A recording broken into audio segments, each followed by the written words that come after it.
Φίλες και φίλοι, είμαι και πάλι κοντά σας για να σας παρουσιάσω με λίγα λόγια τι παίζει στη Super League. Αρχίζοντας από τις πρώτες θέσεις του βαθμολογικού πίνακα. Ο Ολυμπιακός σταθερά στην πρώτη θέση. Με την νίκη του επί του Εργοτέλη στο Γεώργιος Καραϊσκάκης, ο Ολυμπιακός πήρε τους 3 βαθμούς νίκης. Τι παρατήρησα?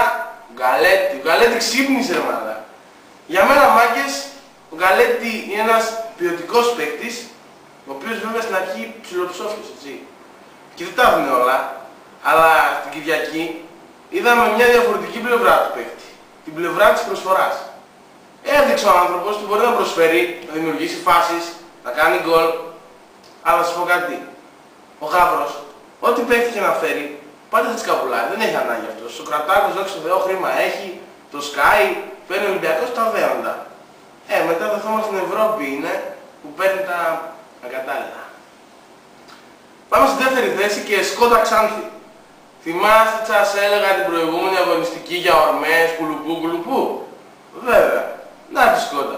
Πέταξε τα γκολάκια του στα κριτικάκια, 2 γκολάκια στον Όφη και έφυγε με 3 ποντάκια για τα βόρεια, παίρνοντας αυθόρυπα και αποτελεσματικά τη δεύτερη θέση με 17 βαθμούς, 2 βαθμούς πριν από τον Ολυμπιακό.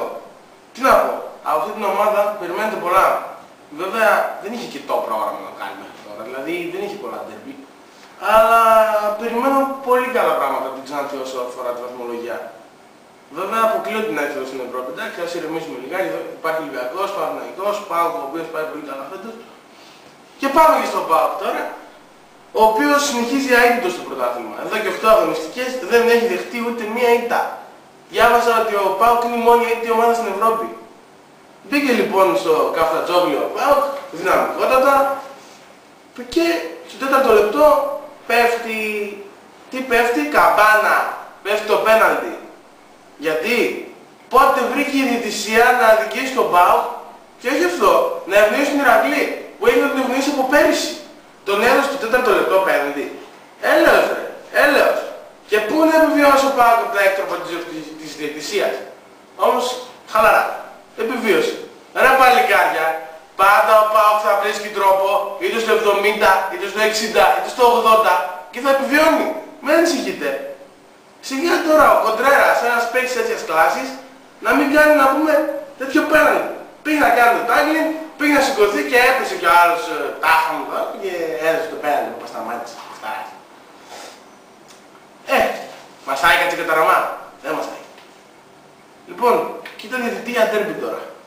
Τον έβλεπα Τετάρτη, ήταν Πέμπτη, δεν θυμάμαι. Έπαιζε στο κύπελο, στη Ζάχυνθο με τον Θρασίβο. Καλά, τον ανεβάσατε level και τον πήγατε στο καφτατζόγλιο να κάνει τον ντέρμπι των Ιωνίων. Αν είναι δυνατόν ρε παιδιά. Έλεος, για άσκηση είναι δικηγόρος. Άιντε. Πάντως, καλά. Κάθε χρόνο πάω το σώζει τον Ηρακλή και μετά οι Ηρακλητές χαίρονται και κορυδεύουν τα παόκια. Λένε σας νικήσαμε ή δεν μας νικήσατε μέσα στο καφτατζόγλιο κλπ. Άλλοι από εκεί, τα παόκια. Καλά ρε μάγκες. Τι σπάγει και πανικοβάλλει τον κόσμο εκεί πέρα, σπάτε τα αυτοκίνητα, τα μαγαζιά. Αν είναι δυνατόν, σας φταίνουν οι άνθρωποι. Πάτε σε ένα ντέρμπι, είστε θυμωμένοι, αλλά οι άλλοι σας φταίνουν. Αν είναι δυνατόν, κακό στην ομάδα σας κάνετε. Δεν το έχετε πάρει, θα πάρετε. Βγαίνει ο Ζαγοράκης από το Μεγάφωνο να πει ότι κάνει κακό στην ομάδα. Να πληρώνει κάθε φορά τα 5.000 ως αγόρ και να μην σε χρεώνουμε ποτέ. Πάμε στον Παναθηναϊκό. Παναθηναϊκός και Πανιώνιος. Πολύ όμορφο μάτς. Εγώ από αυτό το μάτς κράτησα μία εικόνα. Το Ρεκόμπα. Παίκτης με κλάση. Καλά, τι παιχτάρας αν είδατε.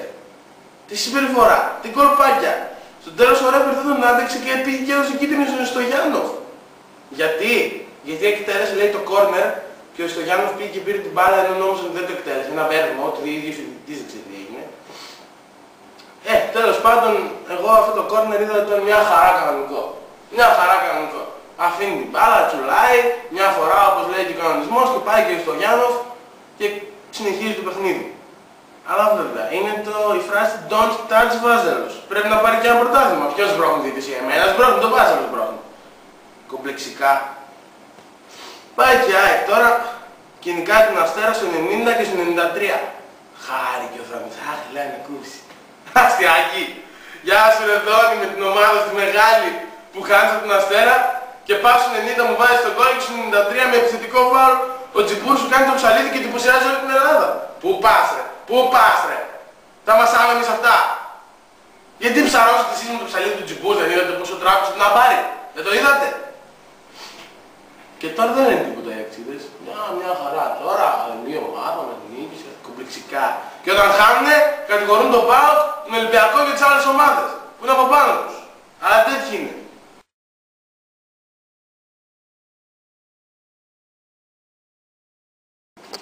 Λάρισα ρε φίλε, Λάρισα σε λέω. 0-0 με τον Αρούλης ο Μικελίδης. Τι να σου κάνει μόνο και ο Άρης. Πήρε εκεί ένα ματσάκι με τον Γάβρο και μόνο αυτό έχει να λέει. Σε 8 αγωνιστικές μέσα ένα μάτσο με τον Γάβρο πήρε. Τι θα κάνουν οι άλλες ομάδες με τον Γάβρο, τι θα κάνεις εσύ με τον Γάβρο, τι θα κάνει άλλος με τον Γάβρο. Ηρέμησε λίγο ρε φιλαριανέ, πες για τίποτα άλλο. Κανονικά τη σωτηρία σου έπρεπε να κυνηγάς και να μην ασχολείσαι με αυτούς που είναι κλάσσα ανώτερη από σένα. Λοιπόν, αυτά μάγκες, τα πιο σημαντικά από μένα για την 8η αγωνιστική. Οτιδήποτε έχετε, να προσθέσετε, να παραθέσετε, να συζητήσουμε, μπορείτε να το γράψετε από κάτω.